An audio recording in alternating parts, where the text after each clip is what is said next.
Well, we have our technical difficulties sort of figured out. We have the Reverend Jesse Jackson on television, and we unfortunately have Dr. Ben Carson. Yes, we do have him, but unfortunately he's on the phone because the satellite transmission from Colorado Springs we couldn't get to work. Anyway, gentlemen, glad to have you both here. Reverend Jackson, let me start with you, and I want to start with how you characterize the shooting of Michael Brown by that police officer. Here you are. How many times was he shot, and where was he shot, and while he lined the street for several hours? That was a kind of a state execution. State execution. Reverend Jackson, how can you say that when you really have no idea what happened in that shooting? What I do know is he was shot unarmed and shot 6 times, and it's a pattern. Whether it was the killing of Trayvon Martin, the killer walked away free, the killing of the Diallo in New York, shot 41 times. I believe they walked away free. The Oscar Grant case in Oakland, or the case of Rodney King in L.A. At some point, we require and need we need to have a sense of justice. All we do know about Michael, really, he was shot unarmed 6 times. Well, there has been a contention, the only point I'd make, that he hit the officer in the face. There are various unconfirmed reports about how severe that was. There's another report that he was charging at the officer. I mean, I guess the question is, if we don't know, why are we declaring a verdict? Well, it seems to me that the police act as judge, jury, and executioner. And even under the worst scenario, if he had hit him in the face, does that require at a distance? I was that way, was shot about 20 feet. Does that mean you shoot him 6 times, 4 times at point-blank range? I don't think so. Dr. Carson, what do you think of what Reverend Jackson has been saying? Well, you know, I think the issues are really much bigger than what it's been portrayed to be, and it can't be resolved in a short segment like this. But, you know, I've seen police excesses living in inner-city Detroit, inner-city Boston. But I've seen a lot more situations where the police saved the situation. And I'm not sure that this is a police versus black community issue. You know, as a youngster, you know, I had anger problems also.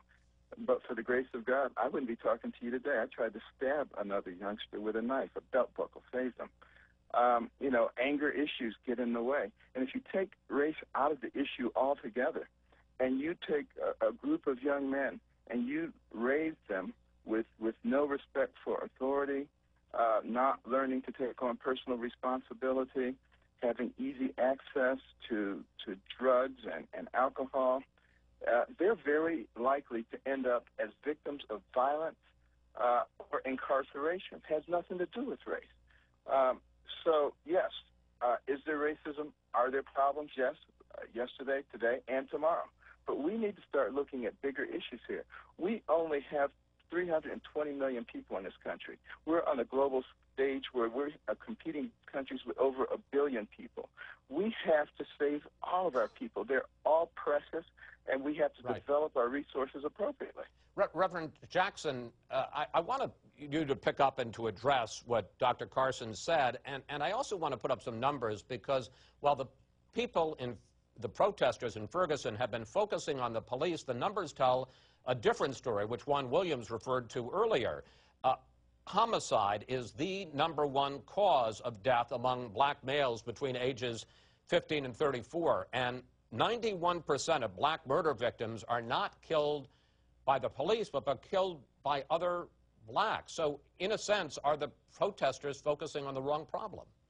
First of all, I wish Dr. Carson and I were a part of that white panel that you just had, because it does have a race dimension. We should all, Carson and I, we come out of a body of experience different than your previous guests, #1.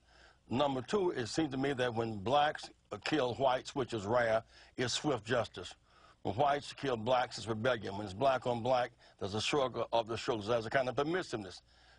Guns in, drugs in, jobs out. Racial disparity and alienation and mistrust are very combustible factors. And on the other hand, and let's take that into account, Dr. Carson, because I want to put up some other numbers if we have the capability. Here we go.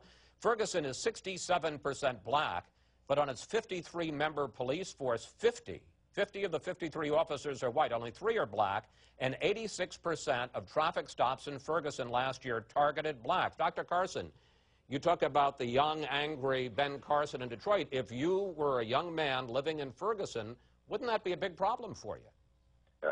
It would be a big problem, and people in Ferguson and in all the cities, I think, need to get more involved in the process.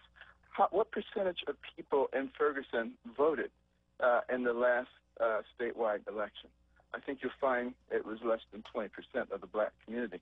We need to get people involved in what's going on. Without question, that will make a huge difference in what goes on. And also, you know, as a young person, the thing that changed me was my mother made me read books, and I read books about people of accomplishment. And what I came to understand is that the person who has the most to do with what happens to you in life, it's you. It's not the environment, and it's not somebody else. Do those things play a role? They do. And if you want to focus on them, you can have a life that is completely controlled by others, but you can take control of your own life. These are messages that we must get across to people. We must reinstill the can-do attitude in America, not the what can you do for me or what have you done to me attitude. Well, culture is a big factor in our behavior, but Rosa Parks was not guilty. But the law said it colored from the rear and whites from the front. There's a culture here of racial harassment of black people.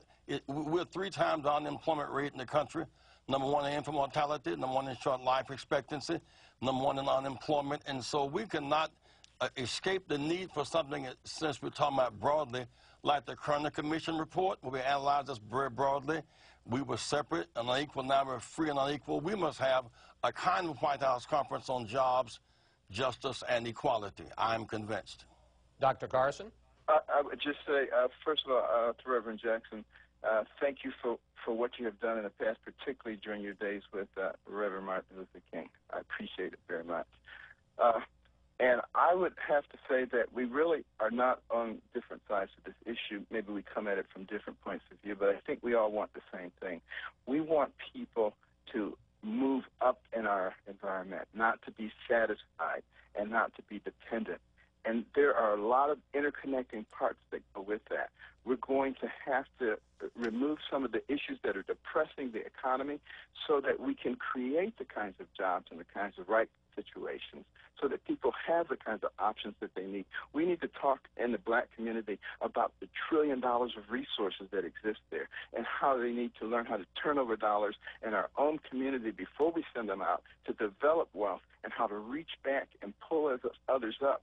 Some of the worn-out policies of the do-gooders have not helped the black community. Dr. Carson, we're going to have to leave it there. Obviously, a lot more to talk about on this very big subject, and I got to say, even with all the technical difficulties, it was worth waiting for. Dr. Carson, Reverend Jackson, thank you both so much for joining us today.